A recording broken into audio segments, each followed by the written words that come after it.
दिल्ली की शाम 10 नवंबर 2025 को हमेशा के लिए एक भयानक याद बन गई। लाल किले के पास हुए कार ब्लास्ट ने 9 लोगों की जान ले ली, लेकिन इस आतंकी हमले का सबसे गहरा असर उन घरों पर पड़ा जिनके चिराग हमेशा के लिए बुझ गए।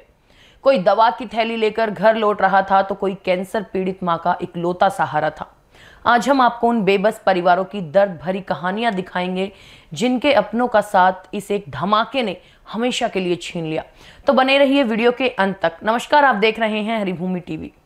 श्रीनिवासपुरी दिल्ली निवासी 34 वर्षीय अमर कटारिया, जो भागीरथ पैलेस के होलसेल दवा की दुकान पर काम करते थे, अब इस दुनिया में नहीं है। अमर रोज की तरह अपनी ड्यूटी पूरी करके घर लौट रहे थे।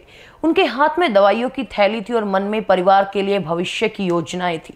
लेकिन उन्हें क्या पता था कि लाल किले के पास होने वाला विस्फोट उनकी किस्मत का धागा हमेशा के लिए तोड़ देगा। धमाका इतना भीषण था कि मौके पर ही सब कुछ खत्म हो गया। अमर के परिवार के लोग आज मोर्चरी पर रो रो कर बदवास हैं। उनकी मां की आंखों से आंसू थमने का नाम नहीं ले रहे।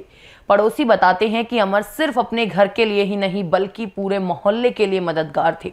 वो इकलौते कमाने वाले थे। उनका यूं चले जाना ना सिर्फ परिवार के सपनों को तोड़ गया है बल्कि पूरे मोहल्ले को बेसहारा कर गया है।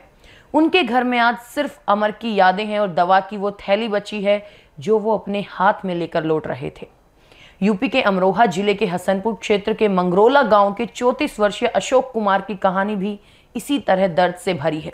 दिल्ली में बस कंडक्टर का काम करने वाले अशोक इस हादसे में मारे गए। वो दिल्ली में अपनी पत्नी और 3 बच्चों के साथ किराए के मकान में रहते थे।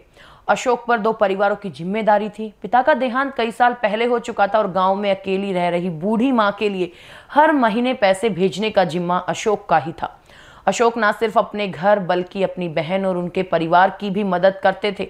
आज गांव में पुलिस और प्रशासन के अधिकारी पहुंच चुके हैं, लेकिन किसी के पास उस मां के सवालों का जवाब नहीं है जिन्हें अभी तक बेटे की मौत की खबर नहीं दी गई। वो मां हर किसी से बस यही पूछ रही है कि मेरा बेटा कब आएगा। परिवार के लोग गहरे सदमे में हैं। जिस बेटे ने 2 परिवारों को सहारा दिया, उस बेटे के चले जाने से आज 2 घर बिखर गए हैं। यूपी के देवरिया जिले की बात करें तो भलुअनी बाजार में भी मातम पसरा हुआ है। 30 वर्षीय शिवा जायसवाल रेडीमेड कपड़ों का व्यापार करते थे और माल खरीदने के लिए 9 नवंबर की रात बस से दिल्ली रवाना हुए थे। 10 नवंबर की रात जैसे ही दिल्ली ब्लास्ट की खबर टीवी पर चली, परिवार के होश उड़ गए। कुछ घंटों बाद दिल्ली पुलिस ने पुष्टि की कि घायलों की सूची में देवरिया के शिवा जायसवाल का नाम भी है। शिवा के घर की हालत बेहद नाजुक है। पिता का साया पहले ही उठ चुका है और उनकी मां माया जायसवाल कैंसर जैसी गंभीर बीमारी से जूझ रही है। बेटे के घायल होने की खबर सुनते ही मां बेहोश हो गई। परिवार के लोग तुरंत दिल्ली के अस्पताल पहुंचे। शिवा की हालत स्थिर बताई जा रही है, लेकिन परिवार हर पल डर के साए में जी रहा है। उनकी बहन रंजना कहती है कि भैया ने फोन पर कहा था कि मां लेकर 2 दिन में लौट आऊंगा, अब वो अस्पताल में है। मां पहले से बीमार है, हम क्या करेंगे। देवरिया के इस घर में आज गहरी उदासी और सन्नाटा छाया हुआ है। दिल्ली ब्लास्ट ने कई अन्य परिवारों के सपने भी तोड़ दिए। अस्पताल में भर्ती घायलों की सूची लंबी है। शायना परवीन, मोहम्मद फारूक, विनय पाठक, जोगेंद्र, गीता देवी, तिलक राज, हर नाम के पीछे एक कहानी है जो अधूरी रह गई। ये सभी परिवार आज अस्पताल के बाहर बेचैन खड़े हैं। वो डॉक्टरों के मुंह से बस इतना ही सुनना चाहते हैं कि अब आपका अपना खतरे से बाहर है।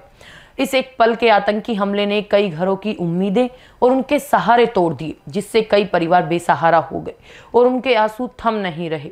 इस आतंकी हमले ने कई घरों की खुशियां छीन ली हैं। इन परिवारों का दर्द देखकर आपकी क्या भावना है और आप इस आतंकी साजिश पर क्या सोचते हैं, हमें कमेंट बॉक्स में जरूर बताएं।